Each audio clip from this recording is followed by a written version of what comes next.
So you've just donated blood. High five for that. But have you ever really wondered what happens next? Like, inside your body? It's way more than just the cookie and juice. It's this amazing biological comeback story that kicks off the second you're done. So let's get into it. Your body's incredible journey back to 100%. Okay, so first things first, let's talk numbers. A typical donation is about 450 milliliters. Now, I know that might sound like a lot, right? But here's the thing. It's actually just a small percentage of all the blood you have. Your body is totally built for this. It knows exactly how to make more, no problem. So here's what we're going to cover. We'll look at how your body responds right away, like totally silently. Then we'll map out the whole recovery timeline.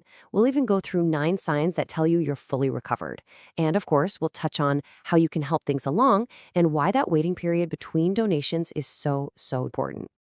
All right, so the second that needle is out, your body is already on it. It just springs into action. This first phase is all about getting things stable again. And what's wild is that it happens completely behind the scenes. You literally don't feel a thing. Job number 1 for your body, replacing the plasma. That's the liquid part of your blood, and it makes up more than half of its volume.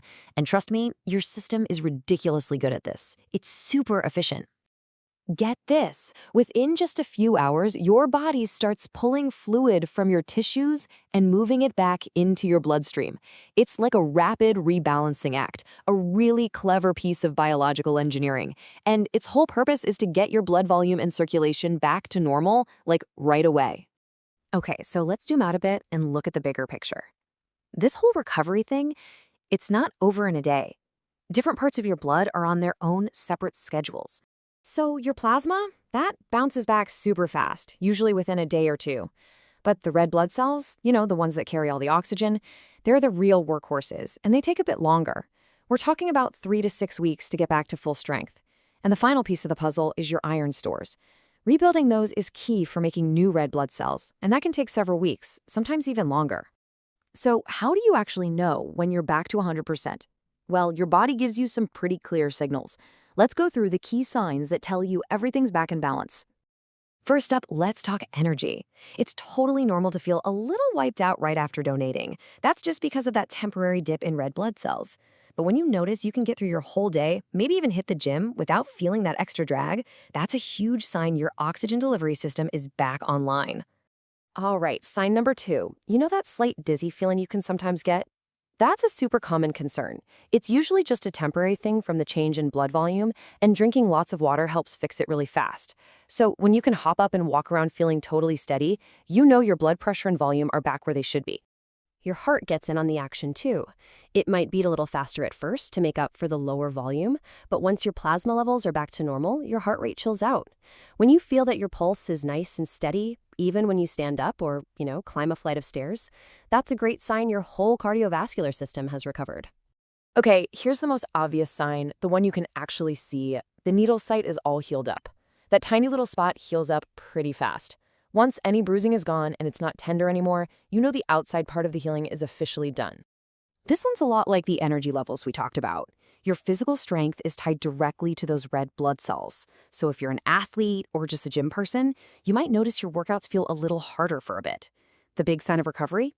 When you can crush your usual workout without feeling extra tired or out of breath, that means your strength is back. All right, so signs 6 and 7 kind of go together.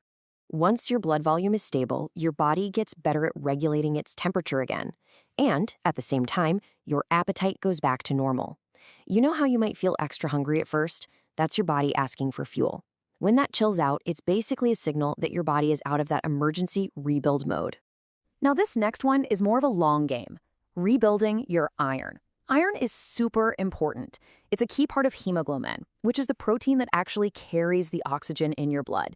Your body gets this iron from the food you eat, so loading up on things like lean meats, beans, and leafy greens is really important for this part of the recovery. And finally, the last sign is maybe the simplest one of all. You just feel normal again. You're going about your day, working, studying, whatever, and you're not even thinking about the donation.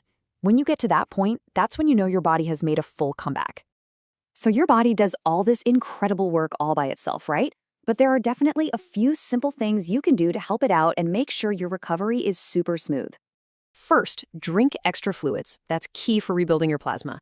Second, eat good, balanced meals, especially stuff with iron. Third, take it easy. Avoid any heavy exercise for at least 24 hours. And probably the most important thing, just listen to your body. Give it the time it needs. So, why the wait?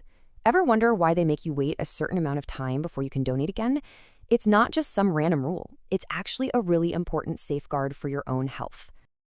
Yeah, that waiting period is a critical safety net. It gives your body enough time to fully rebuild everything, not just the plasma, but those all important red blood cells and, crucially, those deep iron stores. That's what keeps you healthy and ready for the next time. You know, when you think about it, each donation isn't just helping someone else. It's also a powerful reminder of how resilient our own bodies are, how they can adapt and heal when we take care of them. I mean, when you really think about this whole complex, efficient process that's just happening inside you automatically, it's pretty incredible. It really is a testament to the body's amazing resilience, isn't it?